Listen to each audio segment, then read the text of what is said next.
അങ്ങനെ ഒരാഴ്ചയ്ക്ക് ശേഷം നമ്മൾ കൊറിയാത്തിലെ ഏകദേശം പണിയൊക്കെ പൂർത്തിയാക്കി നമ്മൾ നാളെ ജിദ്ദയിലേക്ക് മടങ്ങുക കേട്ടോ. അത്രയും ദൂരം പോകാണ്ടായതുകൊണ്ട് തന്നെ നമ്മൾ രാത്രി നല്ലോണം ഉറങ്ങിയിട്ടാണ് രാവിലെ പോണത്. നമ്മളെ ഇവിടുത്തെ പണി മുഴുവനായിട്ടില്ല, ഇനിയും ബാക്കിയുണ്ട്. അപ്പോൾ ജിദ്ദയിലും നമുക്ക് അർജന്റായിട്ട് ചെയ്യേണ്ട പണി ബാക്കി ഉണ്ടായതുകൊണ്ടാണ് നമ്മൾ പോണത്. പോകുന്ന വഴിക്ക് ഇനി എവിടെയെങ്കിലും നല്ല കേരള ഹോട്ടൽ കിട്ടുമെന്നൊന്നും അറിയില്ല. അപ്പോൾ രാവിലത്തെ ഫുഡ് അവിടെ തന്നെ കഴിച്ചിട്ടാണ് നമ്മൾ ഇറങ്ങുന്നത്. കുറച്ച് ദൂരം അങ്ങോട്ട് പോയപ്പോഴേക്കും റൂട്ടിലൊക്കെ ആകെ കോടമഞ്ഞിറങ്ങി, റോഡൊക്കെ ആകെ മൂടിയിരുന്നു. അതിനിടയ്ക്ക് നമ്മൾ വെള്ളം വാങ്ങിയൊക്കെ മറിഞ്ഞിരുന്നു കേട്ടോ. ഒരു ചെറിയ കേസ് വെള്ളം തന്നെ അങ്ങോട്ട് വാങ്ങി. അങ്ങനെ കൊറിയാത്തിനോട് യാത്ര പറഞ്ഞ് നമ്മൾ അവിടുന്ന് യാത്ര തുടങ്ങി. നമ്മൾ ഇങ്ങോട്ട് വന്ന വഴിയല്ല തിരിച്ചു പോണത് നമ്മൾ തൈമ ഹൈബർ വഴിയായിട്ടാണ് പോണത്. അങ്ങനെ മദീന ടച്ച് ചെയ്തിട്ടാണ് നമ്മൾ പോണത്.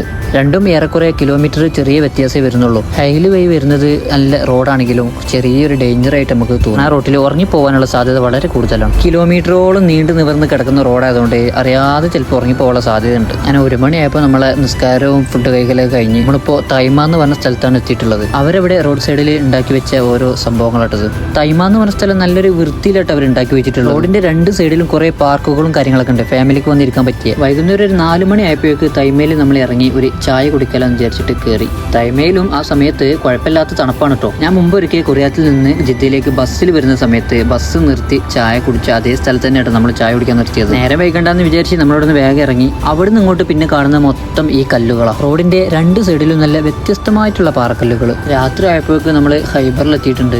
ഏകദേശം നമ്മളെ എണ്ണ തീരാനായതുകൊണ്ട് തന്നെ നമ്മളവിടെ പെട്രോൾ പമ്പിൽ കയറ്റി ഡീസൽ അടിച്ച് ഇനി ഒരു 5 മണിക്കൂർ കൂടെ നമുക്ക് യാത്ര ചെയ്യാനുണ്ട്. ഇവിടെ നിന്ന് ഒരു 2 മണിക്കൂറും കൂടെ കഴിഞ്ഞാലേ നമ്മൾ ഇനി മദീന എത്തുള്ളൂ. പണ്ട് നമ്മൾ മദ്രസയിൽ ചരിത്രങ്ങൾ പഠിക്കുന്ന സമയത്ത് ഹൈബർ യുദ്ധം, തബൂക്ക് യുദ്ധം എന്നൊക്കെ കേട്ടിട്ടുണ്ട്. ഇപ്പോഴാണ് നമ്മൾ ആ ചരിത്രപരമായ സ്ഥലങ്ങളിലൂടെ യാത്ര ചെയ്യാൻ പറ്റുന്നത്. ഹൈബർ എത്തുന്ന സമയത്ത് സൈഡിൽ കണ്ട ഒരു പള്ളിയാണ്, എന്ത് മനോഹരമായ പള്ളിയാണ്. അങ്ങനെ പോയി നമ്മൾ മദീന എത്തിക്കൊണ്ടിരിക്കുകയാണ്. ചില സ്ഥലത്ത് റോഡുകളും ലൈറ്റുകളൊക്കെ കാണാൻ തന്നെ നല്ല ഭംഗിയാണ് കേട്ടോ. തിരിച്ചു വരുമ്പോൾ മുത്തുറസൂലിന്റെ ചാരത്തൊന്ന് പോകണമെന്നുണ്ടായിരുന്നു. സമയപരിമിതി കൊണ്ടും വണ്ടിയിൽ സാധനമൊക്കെ ഉള്ളത് കൊണ്ടും നമ്മളത് മാറ്റിവെച്ചു. സൈഡിൽ ആ കാണുന്ന മലയിലാണ് ദജ്ജാൽ ഇറങ്ങുക എന്നാണ് പറയപ്പെടുന്നത് കേട്ടോ. ഞാൻ ഏതായാലും ഇനി ഒരു ദിവസം ജിദ്ദയിൽ നിന്ന് ബസ്സിന് മദീനയിലേക്ക് വരാൻ ആഗ്രഹിക്കുന്നുണ്ട്. അതാകുമ്പോൾ നമുക്ക് കൂടുതൽ സമയം അവിടെ സ്പെൻഡ് ചെയ്യാൻ പറ്റും. മദീനയിൽ നിന്ന് കുറച്ച് ദൂരം കൊണ്ട് പോകുന്നതിന് ശേഷം നമ്മൾ ബാത്റൂമിലൊക്കെ പോകാൻ വേണ്ടിയിട്ട് ഒരു പള്ളിയിൽ കയറിയതാട്ടോ. കണ്ടതിൽ വെച്ച് നല്ല വൃത്തിയുള്ള ഒരു ബാത്റൂം ആയിരുന്നു കേട്ടോ അവിടെ.